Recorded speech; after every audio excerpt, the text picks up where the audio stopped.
Hello, my friends.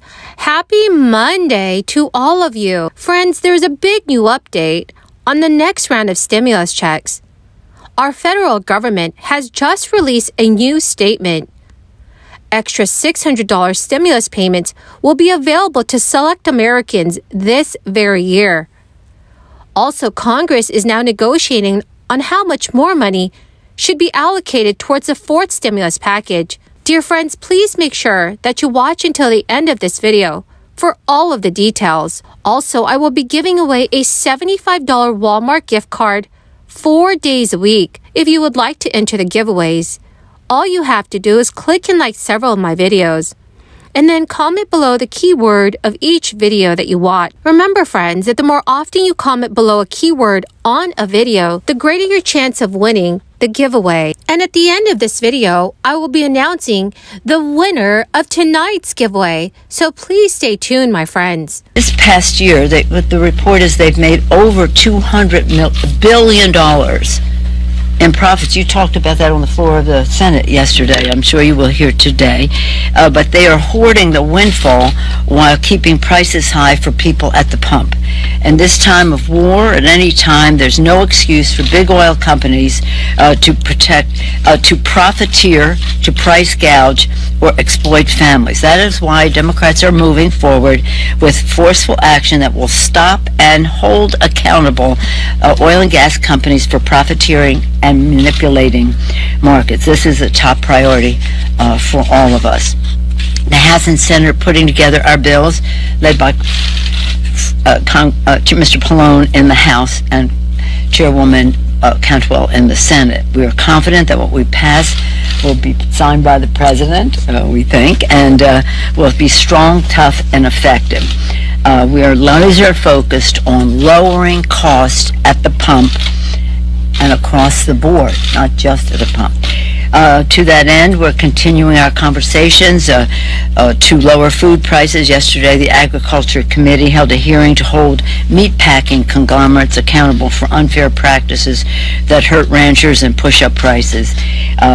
Here's the thing. There are many aspects to this, but the price of gas and the price of oil. This crisis has triggered the largest flood of federal dollars into the American economy in the country's history. This is $5 trillion in combined stimulus payments. The money had poured into local governments, hospitals, small businesses, airlines, the healthcare system, and directly into American households. According to the New York Times, many economists credit the stimulus payments with speeding up the economy's recovery. This helped countless businesses stay open and prevented millions of Americans from losing their credit ratings, being evicted, and going hungry. The combined stimulus packages represents one of the greatest transfers of wealth in world history. According to CNBC News, it certainly is the greatest transfer of dollars from the American government to its people. $1.8 trillion in stimulus, the largest percentage of the combined $5 trillion, went straight into the pockets of people and families. The biggest chunk of the $1.8 trillion by far was delivered in the form of direct payments, such as the stimulus checks. $93 billion was distributed through expanded child tax credit payments. $71 billion was allocated towards SNAP and other food aid. $48 billion went to other tax breaks and adjustments to retirement plan rules. A University of Michigan report showed that the flood of money prevented millions of Americans from falling into poverty and increased household wealth nationwide. But there are some economists that blame the sudden injection of cash into the economy for the inflation that has followed. People, businesses, state and local governments, and also the healthcare industry received all but $288 billion of the $5 trillion in combined stimulus. Most of that remaining amount, which is $78 billion exactly, went to disaster spending. The next biggest chunk went to colleges and universities in the form of grants. Another $39 billion went to housing programs. $41 billion was also paid to farmers. Workers in select industries could also be eligible for additional stimulus checks of up to $600. The U.S. Department of Agriculture recently announced $700 million in grant funding. It is available through the Farm and Food Workers Relief Program.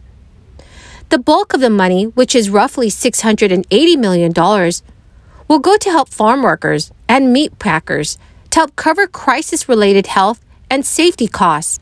Those costs could include such things as personal protective equipment, childcare, and expenses related to the crisis. Additionally, some $20 million in grant funding has been set aside for grocery store employees. Secretary of Agriculture Tom Vilsack said, "We recognize that our farm workers, meat packing workers, and grocery workers overcame unprecedented challenges and took on significant personal risks to ensure Americans could feed and sustain their families throughout the crisis. They deserve recognition for their resilience and financial support for their efforts to meet personal and family needs, while also continuing to provide essential services. Unlike previous rounds of stimulus that involved direct payments, this one will be administered through grants to the state and nonprofit assistance agencies. The agencies will apply for the grants this fall and must demonstrate the capability to distribute stimulus checks up to $600 to all eligible workers. During the labor shortage, many people argued that the enhanced unemployment benefits were disincentivizing the jobless to go and find jobs. Roughly half of the U.S. governors in the U.S. withdrew from the expanded federal unemployment programs and cut their state's jobless benefits in June and July of 2021, months before they were set to expire. The states that cut off their unemployment benefits early did not experience any significant improvement in job growth, hiring activity, or reduced unemployment. The states that kept the federal benefits flowing fared the same, but millions of unemployed people who lived in those states had $300 extra per week to get them through the summer. Well, my fantastic and amazing friends, that is the end of my daily stimulus update video. Thank you so much for joining me here today. I greatly appreciate all of you who are watching my videos daily. To say thank you, I give away 4 Walmart gift cards every week. The winner of today's Walmart gift card giveaway is Karen Weaver. Congratulations, dear friend. Please note, if I have announced you as the winner, do check your notifications page and send me an email. Or you can also send me a message on my Facebook page. Remember, friends, there will be many more chances of winning the Walmart gift card giveaway. Thank you, everyone, and have a wonderful and blessed Monday.